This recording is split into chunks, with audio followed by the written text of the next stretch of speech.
الک ما ته پرون هغه رابطه را سره وکړه، نو ما ته دا خبره کړې وه چې یاره په ما باندې داسې حادثه راغلې ده، زما یو بچی و هغه الله ما نه واغستو، الله سره بل اپشن نه و، زه صحیح مسلمان یم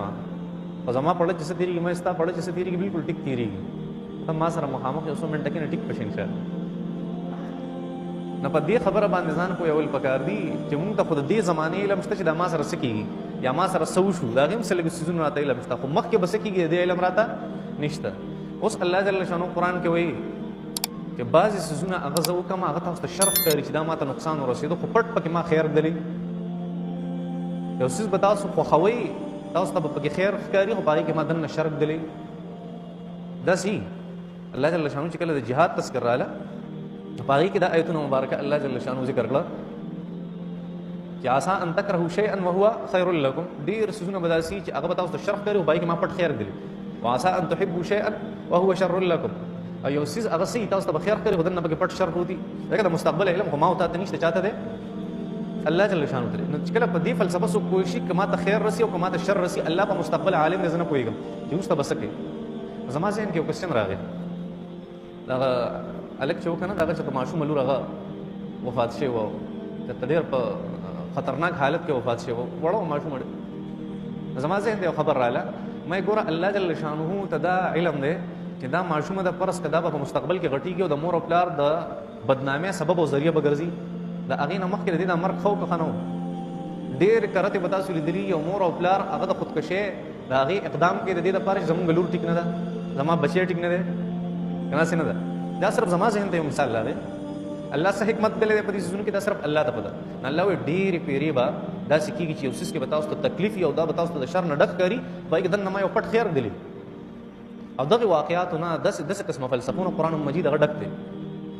دا تاسو ته ما ووایي چې د مستقبل علم چونکې الله سره دی ځکه هغه داسې کوي، مونږ سره نشته ځکه مونږ باندې بد لګي یو څیز را باندې ښه لګي. الله جل شانو باندې دا څیز اثر نه کوي چې یو څیز بد دی که یو څیز ښه دی، دا څیز په الله اثر نه کوي، دا په مخلوق باندې اثر کوي. د هغې وجه هم دا دی چې الله جل شانو ته د درې واړو زمانو یو شانتي علم دی، بس هر څه ورته ښکاري، مخې ته دي دا هر څه. او دغه وجه چې الله فیصلې هم په حکمت باندې کوي. او په دغه کې د موسی علیه السلام او د خضر علیه السلام واقعه او قرآن مجید کې ډېر په زبردست انداز ذکر شوی.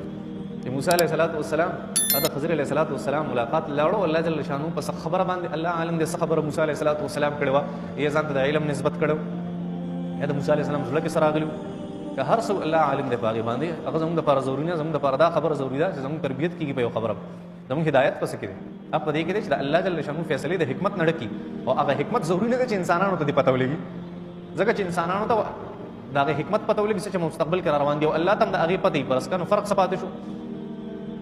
په خالق او مخلوق کې دا فرق پاتې شو؟ یا فرق پاتې نه. د موسی علیه السلام د خضر علیه السلام ته وفرمیل چې هلکه ته ما سره نشي یو ځای کېدی، او ما ته د هغې حکمتونه الله جل شانو د بعضو علم راکړی دی، الله جل شانو چې په هغې ته نه پوهېږي. تا سره د شریعت علم دی، په دې کې شک نشته، او ما سره د تکوینیاتو علم دی چې هغه څیزونه کم پټ دي، د هغې علم دی ما سره، ته په دې باندې نه پوهېږي. نو یو څیز پوره علم چې تا ته نشته، د هغې نه ته خبر نه یې، نو په هغې کې به خامخا ته په ما باندې اعتراض او ګوته چوتې چې دا دې څه وکړه. د موسی علیه السلام وروسته همدغه شانتي کړو چې دا دې ولې دا کار داسې وکړو. ولې موسی علیه السلام خپل قانون ته کتل چې کوم ظاهري قانون او شریعت په چې کوم پټ څیز و د هغې نه موسی علیه السلام خبر نه و. موسی علیه السلام اولنی کوېسچن کړی و په کوم حالت کې چې کله حضرت خضر علیه السلام او موسی علیه السلام کشتۍ ته وخته او کشتۍ روانه شوه، او موسی علیه حضرت خضر علیه السلام کشتۍ ماته کړه، د عاجزه خلکو د هغې کشتۍ ماته کړه، هغې ځان له عاجزانانو مزدوري کوله. موسی علیه السلام له قار ورغی، ځکه دا د شفقت چې د انسان د بنیادی چې کوم اهم د کامیابۍ چې کوم بنیادي مقاصد دي، حقوق الله، حقوق العباد او اخلاقیات، دا د هغې خبرو خلاف وه. د شریعت چې کوم درې بنیادي څیزونه دي، درې خبرې بنیادي دي، د هغې خلاف و، ځکه دا د شفقت د الله په مخلوق باندې د شفقت خلاف و دا خبره چې د حضرت خضر علیه السلام څه کول. شریعت خو ظاهر ته وایي که نه، تکوینیات خو څه ته وایي؟ باطن ته وایي، پټه علم هغه ماته کړه. موسی علیه السلام ورته وایي داري چلو، او دې تا ته ما نه ویلي سوال به نه کوې، تا ته ما نه ویلي تا سره علم نشته، ته زما خوا له څه راغلی ځلې، تا ته ما ویلي سوال به نه کوې، وایي غلطي وشوه چې بیا به نه کېږي. بیا موسی علیه السلام مخکې روان دی، او د خضر علیه السلام موسی علیه السلام مخکې یو ماشوم دی، یو هلک دی، هغه ورغی ویسته قتل کړو خضر علیه السلام. هلکه دا ریس چلو کو،